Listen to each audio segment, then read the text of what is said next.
noticia toman el protagonismo. Comienza Informe RCR. Muy buenas tardes, bienvenidos a esta emisión meridiana de Informe RCR. Los saludo a nombre de Jaime Nestares en la dirección general de la estación, de Wilitza Arcaya en la gerencia de producción, de Marilia García en la coordinación de redacción, en la producción Génesis Rodríguez y en la dirección técnica Gregorio González. Les habla Argenis Barreto. Ya tenemos las informaciones aquí en nuestra mesa de trabajo. En el corto plazo no habrá mayores cambios en la política de sanciones que tiene Estados Unidos hacia Venezuela después de la toma de posesión del nuevo presidente norteamericano Joe Biden el próximo 20 de enero, según lo advirtió este lunes el profesor e internacionalista Félix Gerardo Arellano. Lo que sí estoy muy seguro es que, Joe Biden, que es un congresista de muchos años, pues va a ser muy cuidadoso en la relación con el Congreso, así que todos los nombramientos van a ir al Congreso, van a ser objeto de entrevistas, de debate, y eso tarda mínimo un mes.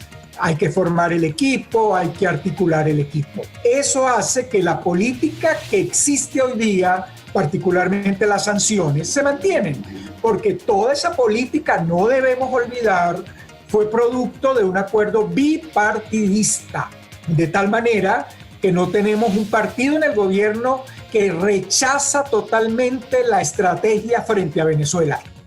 En palabras del profesor Arellano, será muy importante que se mantenga la presión internacional sobre el régimen venezolano para denunciar la violación de los derechos humanos en vista de la permanente arremetida contra los medios de comunicación y la dirigencia política en nuestro país.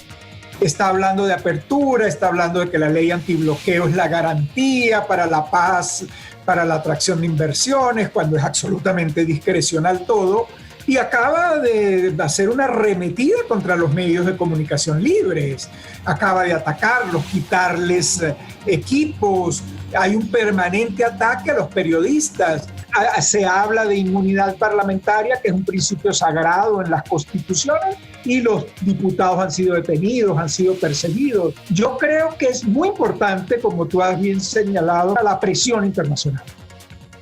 Por su parte, la exdiputada española y actual dirigente de Ciudadanos, María Luisa Alonso, aseguró este lunes que la Unión Europea decidió seguir reconociendo el liderazgo político de Juan Guaidó para dejar abierta la posibilidad de una posible negociación y una salida no violenta en Venezuela. La Unión Europea tenía tres opciones: o desconocer totalmente a la Asamblea Nacional del presidente Juan Guaidó, con lo cual le daba alas a la dictadura, reconocer que seguía una legitimidad por parte de la presidencia de Juan Guaidó, que tiene difícil encaje no solamente en el derecho internacional, sino también en las tensiones internas dentro de los países que conforman la Unión Europea. Recordemos que Italia y Grecia no reconocieron al presidente.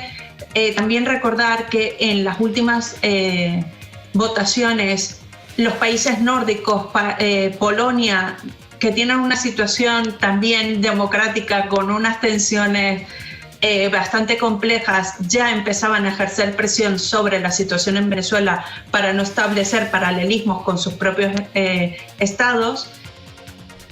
La dirigente española venezolana María Luisa Alonso indicó que la Unión Europea emitió un comunicado neutral sobre Venezuela ante la inestabilidad interna que hay en el país y advirtió que las diferencias en el seno de la oposición pueden jugar un papel desestabilizador en el apoyo que mantiene la comunidad internacional hacia la causa democrática venezolana. Es cierto que la Unión Europea sabe que la situación en Venezuela es tan inestable que cada vez que pasa una cosa de estas hay que ejercer una presión sobre la dictadura. Pero a mí me gustaría también ahora agregar un punto en el análisis, que es que nos tenemos que mostrar unidos, la oposición, todos los grupos políticos que forman parte en este momento de la representatividad constitucional del país, tiene que mostrarse unidos, porque si no nos mostramos unidos dentro de Venezuela y los representantes que están en el exterior, eso sí puede jugar un papel muy desestabilizador sobre la presión internacional. En otras noticias, con imágenes inéditas de su familia, fotos del calabozo en el que está recluido y testimonios de su médico, el empresario colombiano Alex Saab puso a rodar 4 videos inéditos en los que insiste en la ilegalidad de su captura y en los problemas médicos que dice padecer y que no habían trascendido. Los videos, obtenidos por el diario El Tiempo de Bogotá, hacen parte de la defensa que el grupo de abogados de Saab está desplegando luego de que el 4 de enero se conociera que el Tribunal de Apelaciones de Cabo Verde le diera vía libre a su extradición a Estados Unidos. Tal y como recordó el rotativo, mientras una corte federal de Miami procesa a Saab por una megaoperación de lavado de activos superior a los 350 millones de dólares vinculada a Nicolás Maduro, su defensa insiste en que se trata de una retaliación contra Maduro, en vista de que el barranquillero es enviado especial del régimen venezolano y recién designado embajador plenipotenciario y permanente en África. En otras informaciones, el presidente de la Federación Nacional de Derechos por Venezuela y estudiante de la Universidad de Carabobo, Gabriel Cabrera, advirtió que sin periodismo no puede haber democracia libre a propósito del fin de las operaciones del canal digital BPI TV. Libertad de prensa y libertad de expresión son igual a periodismo, y periodismo es igual a democracia. Sin el periodismo no puede haber una democracia libre y fidedigna. Por eso hoy los jóvenes estamos comprometidos desde las universidades por la libertad de expresión y denunciando la censura. Y cuando allanan a los medios de comunicación digital y cuando pretenden censurar lo que hoy verdaderamente sucede en nuestras universidades y en Venezuela, estamos los jóvenes allí para expresarnos y para decirle a toda Venezuela y al mundo que sin censura y con libertad de expresión tenemos que mostrar y decir lo que verdaderamente pasa. Nuestro apoyo a los medios de comunicación digital y nuestro apoyo a todas las organizaciones no gubernamentales que a pesar de la persecución están allí para alzar la voz por Venezuela. En materia internacional, Alemania registró 12.497 nuevos contagios con coronavirus y 343 muertos en las últimas 24 horas, según datos del Instituto Robert Koch de Virología actualizados la pasada medianoche. El número de positivos desde que se dio a conocer el primer contagio en el país asciende a 1.921.000 con 40.686 víctimas mortales, en tanto alrededor de 1.545.500 personas constan como sanadas, según estimaciones del RKI. Entre tanto, la nueva remesa de 350.000 dosis de vacunas de Pfizer-BioNTech llegó este lunes a diferentes aeropuertos de España, aunque el temporal Filomena está dificultando ahora su distribución, de la que se encarga la empresa en la Comunidad de Madrid por las placas de hielo en las vías. Fuentes del Ministerio de Sanidad informaron a la agencia EFE de que las vacunas se han recibido sin novedad en los aeropuertos designados, salvo en Madrid, donde ha habido que desviar el vuelo al aeropuerto de Foronda en Vitoria, una contingencia ya prevista desde ayer, en el caso de que Barajas no abriera completamente sus operaciones. Por su parte, el presidente de la Comunidad de Andalucía, Juanma Moreno, descartó declarar un nuevo confinamiento en esta región y llamó a la ciudadanía a extremar sus medidas de protección en medio de la pandemia de coronavirus en España. Tenemos ahora mismo, y las cifras que estamos manejando en Andalucía, no es necesario actualmente, ¿no? Afortunadamente, es verdad que la incidencia va creciendo y va creciendo de manera notable, ¿eh? Pero en este mismo momento no sería preciso. Pero desde Andalucía nunca hemos descartado nada.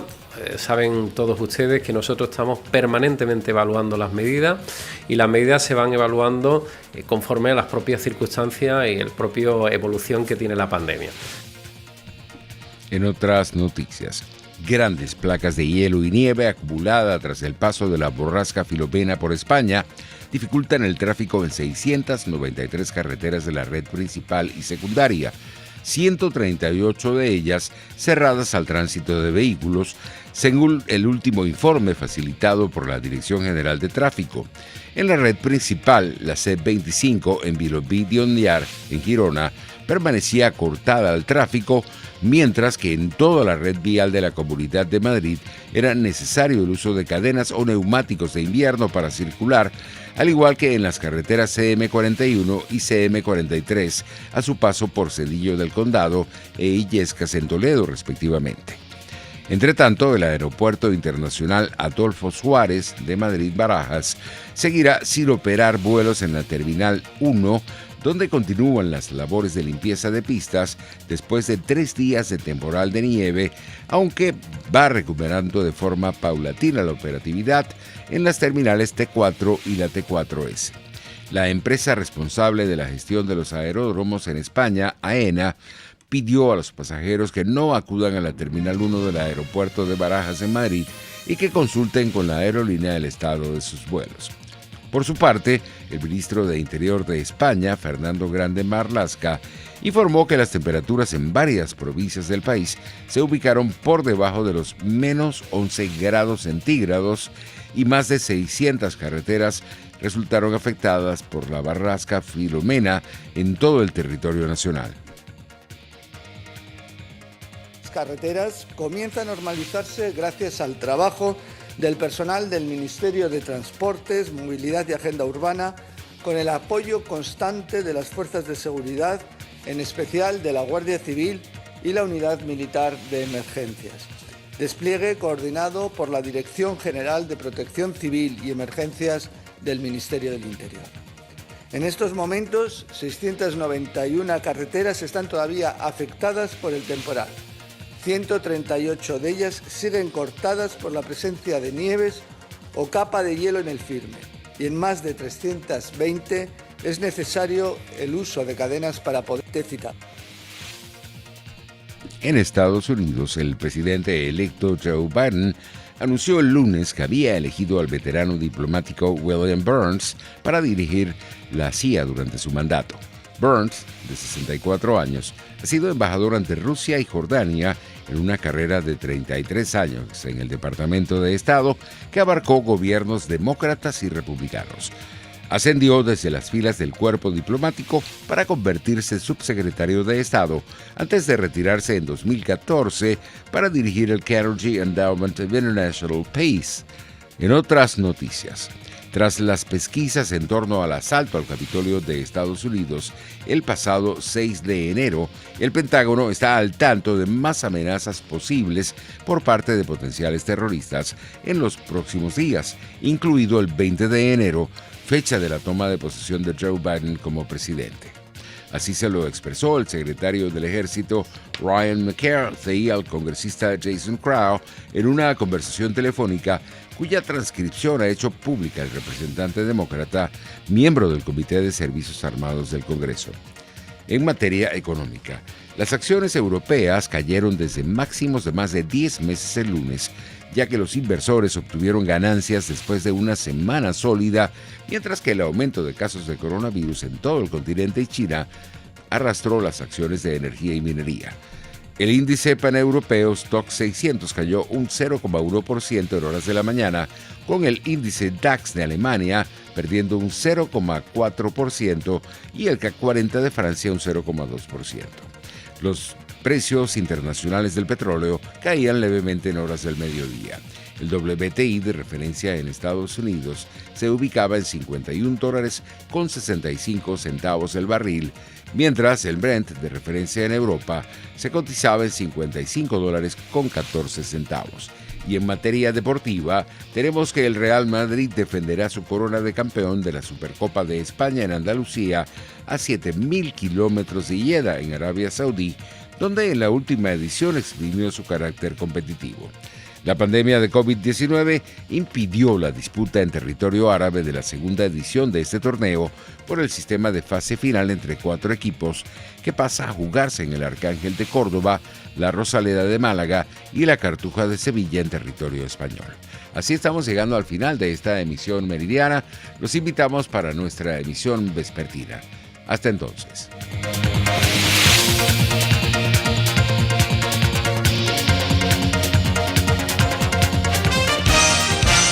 Hasta aquí este compacto noticioso. Manténgase en nuestra sintonía, porque estaremos